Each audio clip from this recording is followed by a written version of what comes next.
सुप्रभात वंदन। आप सबके भीतर बैठे परमात्मा को नमस्कार, साधुवाद, वंदन। जय गुरुदेव जी की। सज्जनों, एक बार फिर ऑनलाइन के माध्यम से आपसे मिलने का प्रयास किया जा रहा है। सज्जनों, मनुष्य जब तक अपने आप को नहीं पहचान पाएगा तब तक उसे इस ब्रह्मांड की किसी भी शक्ति का आभास तक नहीं होगा। केवल किसी की बताई हुई बातों पर विश्वास भले कर ले, लेकिन उन्हें वास्तविकता का ज्ञान प्राप्त नहीं होगा, क्योंकि वास्तविकता आपके भीतर है और वह आपकी अंतरात्मा के द्वारा ही पहचानी जा सकती है। एक सोपाई में कहा गया है, पोथी पढ़ जग गया, पंडित बयान कोई, ढाई अक्षर प्रेम के न पढ़े सुपंडित होई। ये जो ढाई अक्षर है, ये आपको कहीं लिखे हुए भी नहीं मिलेंगे और ये कहीं सुनने में भी नहीं आएंगे और कहीं देखने में भी नहीं आएंगे। ये केवल न केवल समझने की वस्तु है। जो ढाई अक्षर है वो आप मन ही मन समझ सकते हैं। जैसे कुछ ऐसे संकेत होते हैं जो दोनों पक्षों को उस बात का ज्ञान है, तो वो संकेत के माध्यम से उन्हें समझा सकते हैं।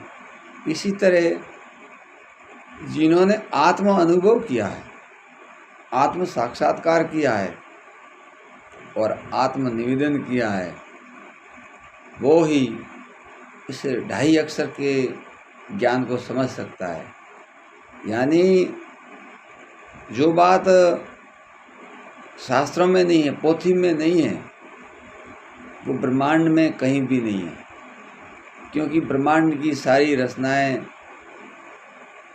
मनुष्य के द्वारा पहले अपने मन में याद की गई। उसके बाद जब किताबी ज्ञान आया तब उन्हें शास्त्रों में वर्णित की गई। लेकिन जो ये ढाई अक्षर है,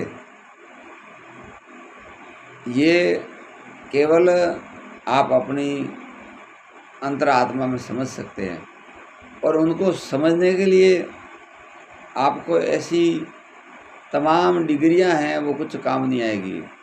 उसके लिए आपको कर्म की आवश्यकता है। मनुष्य मंत्रों के द्वारा परमात्मा को प्राप्त करने की कोशिश करता है। मनुष्य यज्ञ, ऐसी तपस्याएं, ऐसे व्रत, ऐसे नियम, ऐसे आसन लगाकर परमात्मा की प्राप्ति करने का प्रयास करता है। उनसे उन्हें फल अवश्य मिलता है, सिद्धियाँ निधियाँ तक मिल जाती है, लेकिन ढाई अक्षर का ज्ञान नहीं होता है। क्योंकि ढाई अक्षर का ज्ञान जब होगा जब आप अपने अस्तित्व को समाप्त कर देंगे। तब जब तक आप अपने आप पर विश्वास नहीं करेंगे और ब्रह्मांड की तमाम शक्तियों का सहारा लेकर आप प्रयास करते रहेंगे, तब आप इस ब्रह्मांड का ज्ञान प्राप्त कर सकते हैं, शास्त्रों का ज्ञान प्राप्त कर सकते हैं, लेकिन अपने आप का नहीं। मनुष्य अविवेक का कारण दुखी है। एक मैं आपको महाभारत का छोटा सा दृष्टांत बताता हूँ। जब द्रौपदी का सिर हरण हुआ, उस समय उन्होंने सबसे पहले अपने 5 महारथी पतियों की तरफ देखा तो वह जुए में हार गए। पितामह भीष्म, गुरु द्रोणाचार्य, कृपाचार्य और राजा धृतराष्ट्र, इन सब की ओर देखा, लेकिन सब इस प्रकृति से हार चुके थे। तब उन्होंने मन ही मन अपने आप को याद किया, अपनी आत्मा को पुकारा। लेकिन पुकारने भी उनको क्या कमी हुई कि उन्होंने अपने अंतरात्मा के भगवान को द्वारकाधीश मानकर पुकार की, हे द्वारकाधीश मेरी रक्षा कर। थोड़ी देर बाद सज्जनों सिर बढ़ना शुरू हुआ। तब द्रौपदी की रक्षा हुई। तब द्रौपदी ने भगवान से प्रार्थना की, हे प्रभु आप मैं अर्धनग्न हुई तब मेरी रक्षा करने आए, इतना विलम्ब क्यों? भगवान श्री कृष्ण ने कहा, हे द्रौपदी ये अविवेक पूरे ब्रह्मांड में विद्यमान है, केवल तेरे में नहीं। मैं सबके घट विराजमान हूँ, लेकिन मनुष्य मुझे कहीं न कहीं मेरी जड़ प्रकृति में विश्वास करके वो मुझे उस नाम से, उस जगह से पहचानता है, इसलिए मैं सीधा उनकी रक्षा नहीं कर सकता हूँ। आपने मुझे द्वारकाधीश का, मैं पास में खड़ा होने के बाद भी द्वारका से आया, क्योंकि पास में खड़ा हूँ, उन्हें तू नहीं पहचान रही है, तेरे घट में वास करता हूँ, उसे भी तू नहीं पहचान रही है, इसलिए मैं तेरी रक्षा नहीं कर पाता हूँ, द्वारकाधीश बनकर ही तेरी रक्षा कर पाता हूँ। इसी कारण हम भी सब अपनी जहाँ जहाँ आस्था है, प्रथा है, धारणा है, उसमें हमारा कहीं न कहीं मन रुका हुआ है, लेकिन हम अंतरात्मा में सर्वव्यापी अपने भगवान को नहीं पहचानते हैं। इसीलिए कहा है, आत्म की गति आत्म जाने, मन को आत्म सीधा, आत्म देव अटल अविनाशी, दिल वसे दर्शन दीदा, बोलत डारी खबरों कीजे हेली मारी, पल में आवे ने रम जाए। जो बोलता है उसकी खबर करे, और अगर बोलते पुरुष की पहचान हो जाती है तो ब्रह्मांड की तमाम शक्तियाँ आपके साथ हमेशा विद्यमान रहती है। इसलिए अन तमाम संतों ने कहा है कि परमात्मा सबके दिल में वास करते हैं, लेकिन वहाँ तक पहुँचने के लिए मनुष्य को इस प्रकृति की शक्तियों से हटना पड़ेगा।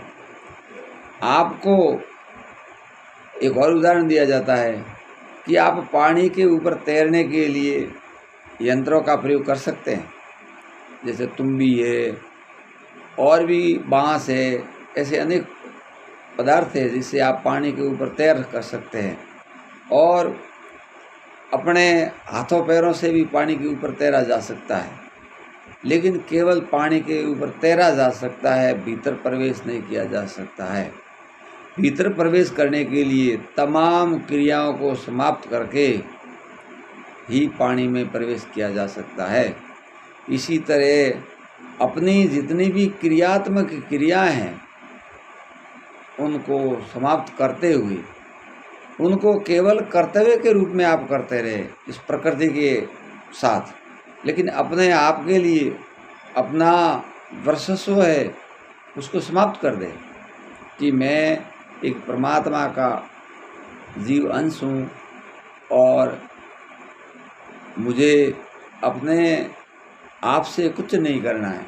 मुझे जो ये जन्म मिला है उसके कारण ही मैं प्रकृति की शक्तियों का सहारा लेते हुए अपने निज स्वरूप की पहचान करने की डुबकी लगाता हूँ।